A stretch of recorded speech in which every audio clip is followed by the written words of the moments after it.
કલ્પના કરો, ભૂખ એવી કે માતા પોતાના બાળકને દૂધ આપી શકતી નથી, પાણી એટલું દુર્લભ કે લોકો પશુઓ સાથે કૂવામાં ઝઘડો કરે, અને મૃત્યુ એટલું સામાન્ય કે કોઈ રડતું પણ નથી. મિત્રો, આ કોઈ ફિલ્મની કહાની નથી, આ છે છપ્પનિયા દુકાળ. ભારતના ઇતિહાસનો સૌથી ભયાનક દુષ્કાળ.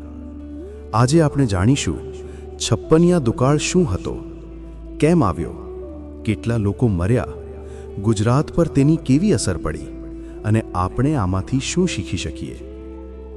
છપ્પનિયા દુકાળ શું હતો? છપ્પનિયા દુકાળ એટલે વિક્રમ સંવત 1956 અથવા ઈસવી સન 1899 થી 1900 દરમિયાન આવેલો ભયંકર દુષ્કાળ. આ દુકાળે ભારતના મોટા ભાગને, ખાસ કરીને ગુજરાત, રાજસ્થાન, કચ્છ, સૌરાષ્ટ્ર, મધ્ય ભારત સંપૂર્ણ રીતે તબાહ કરી નાખ્યા. લોકો એને છપ્પનિયો કેમ કહેતા? કારણ કે તે સંવત 1956માં આવ્યો અને આ સંવતને લોકો 56 કહી ઓળખતા. દુકાળ કેમ પડ્યો? છપ્પનિયા દુકાળનું મુખ્ય કારણ હતું મોસાળે વરસાદ ન થવો. 1899માં આખા વર્ષ દરમિયાન મોસમ સાવ નિષ્ફળ ગઈ. નદીઓ સુકાઈ ગઈ, તળાવો ખાલી થઈ ગયા, ખેતી પૂરી રીતે નાશ પામી. તે સમયે સિંચાઈની સુવિધા નહોતી, ડેમો નહોતા, બોરવેલ નહોતા, બધું જ કુદરત પર આધારિત હતું. ઉપરાંત ત્યારે ભારત અંગ્રેજોની હુકુમતમાં હતું અને બ્રિટિશ સરકારની બેદરકારી આ દુકાળને વધુ ભયાનક બનાવી ગઈ. પશુઓ અને ખેતીની હાલત. ખેતી નાશ પામી એટલે અનાજ મળતું બંધ, ઘાસ ન મળ્યું, પશુઓ મરવા લાગ્યા, ગામના ગામ ખાલી થઈ ગયા. લોકો પોતાના ગાયો, બળદ, ઊંટ માત્ર થોડી મીઠી રોટલી માટે વેચી દેતા. ઘણા વિસ્તારોમાં રસ્તાઓ પર મરેલા પશુઓના ઢગલા લાગેલા રહેતા. દુકાળમાં માનવીય દુઃખ કથા. આ દુકાળમાં માનવીય હાલત એટલી ભયંકર હતી કે લોકો ઘાસ, પાન, ઝાડની છાલ, જીવજંતુઓ ખાવા મજબૂર બન્યા. ઘણા સ્થળોએ માતા પિતા પોતાના બાળકોને છોડીને ચાલ્યા ગયા, કારણ કે ખાવાનું એક ટુકડો પણ નહોતો.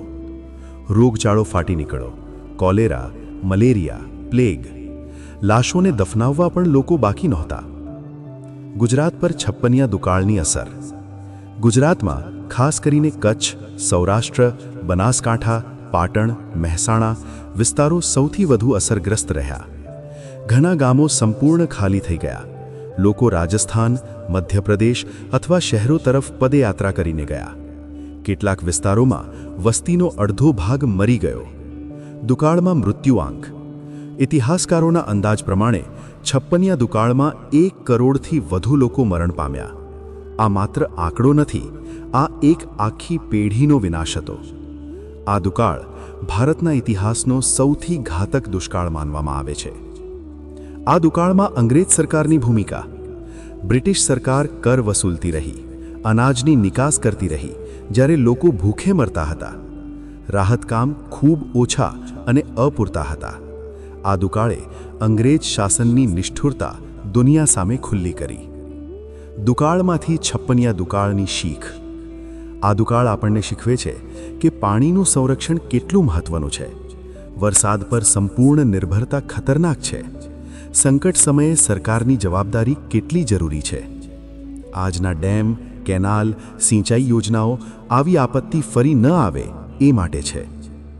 મિત્રો, છપ્પનિયા દુકાળ માત્ર ઇતિહાસ નથી, એ એક ચેતવણી છે. જો આપણે પાણી, પર્યાવરણ અને માનવતા બચાવી નહીં તો ઇતિહાસ પુનરાવર્તન કરી શકે છે. જો તમને આ વિડીયો ગમ્યો હોય તો લાઈક કરો, શેર કરો, ચેનલને સબસ્ક્રાઇબ કરો અને કોમેન્ટમાં લખો, શું તમે છપ્પનિયા દુકાળ વિશે પહેલાં જાણતા હતા? જય હિન્દ, જય ભારત.